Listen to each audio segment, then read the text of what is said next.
Hi all, today's topic is the poem Tintern Abbey by William Wordsworth. The full title of the poem is Lines composed a few miles above Tintern Abbey on revisiting the banks of the Wye during a tour July 13, 1798. It is the last poem in the 1798 edition of Lyrical Ballads. The poem is about the poet's emotions upon revisiting the banks of the river Wye and its surrounding landscape. It traces the evolution of his attitude to nature. It is written in blank verse and comprises verse paragraphs rather than stanzas. Categorizing the poem is difficult as it contains elements of all of the ode, the dramatic monologue, and the conversation poem. There are two main themes to consider with the poem, memory and nature worship. It is a statement of Wordsworth's complete philosophy of nature. He looks upon nature as a healing influence on a troubled mind. Divided into 5 stanzas of different lengths, the poem begins in the present moment, describing the natural setting. Stanza 1. It is a 22-line stanza that introduces the setting, emotions, and main themes of the poem.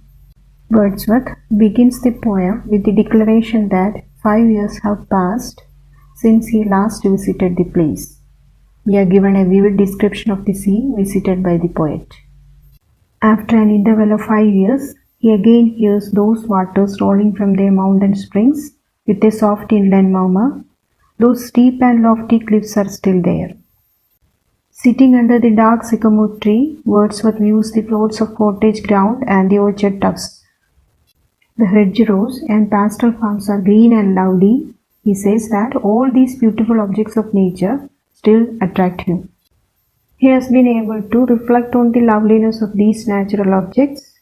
All these years they have been with him, giving him great joy. He sees curls of smoke rising from the woodland. It is a sign of habitation in the woods. Some wandering dwellers must have lighted the fire in the houseless woods. The poet imagines the possibility of the smoke from a hermit's cave in the calm and serene atmosphere. Stanza 2. The poet continues, describing that how the memories of these beauteous forms have worked upon him in their absence. When he was alone or was in crowded cities and towns, these memories flashed upon his inward eye to give him sweet sensations, to restore tranquility of mind.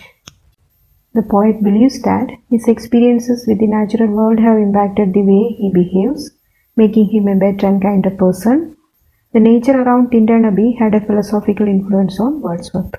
He developed a serene and blessed mood in which the heavy weight of the mystery of life was lightened. He was able to see into the life of things. The mystery of life was unraveled to him by the power of nature. The poet is able to look beyond the external reality and see the spiritual reality. He feels a sense of enlightenment. He can see the ultimate meaning of things. Stanza 3. This stanza is short, consisting of only 9 lines. It expands on the previous stanza. The poet says that when the futility and meaninglessness of life made him gloomy, it was his memory of the pleasurable experience at Tintern Abbey that sustained him. He used these memories of nature to maintain himself and keep his spirits up. The poet here addresses the sylvan Wye with a sense of gratitude for providing him sensuous pleasures. Stanza 4. The poet goes on to explain how differently he experienced nature 5 years ago when he first came to explore the area. He traces the development of his attitude to nature. The first stage is the mere animal enjoyment of an unthinking boy. He describes this stage as a boy's delight in freedom and the open air. Nature was a beautiful playground for his activities. He was absorbed in her coercive pleasures. The period of these coercive pleasures was followed by the second stage, the period of his youth, when nature was all in all to him. During this stage, nature absorbed all his attention. He could not forget the waterfall with its strange music. The tall rock, the mountain, and the shady wood attracted him. The sights and sounds of nature gave him intense sensuous delight.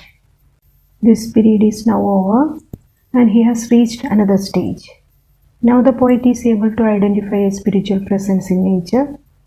He has now learned to sympathize with the suffering humanity and is able to hear the still sad music of humanity. He realizes that a universal spirit, a divine reality, permeates every object in nature. Nature has become a nurse, guide, guardian, and soul of his moral being. Stanza 5. Concluding his poem, Wordsworth reasserts his faith in nature and he pays a tribute to his sister Dorothy. He is calling her both sister and dear friend. She is still in the second stage of nature worship. The poet entrusts Dorothy to the kind care of nature. According to him, nature protects us from evil just like a mother protects her children.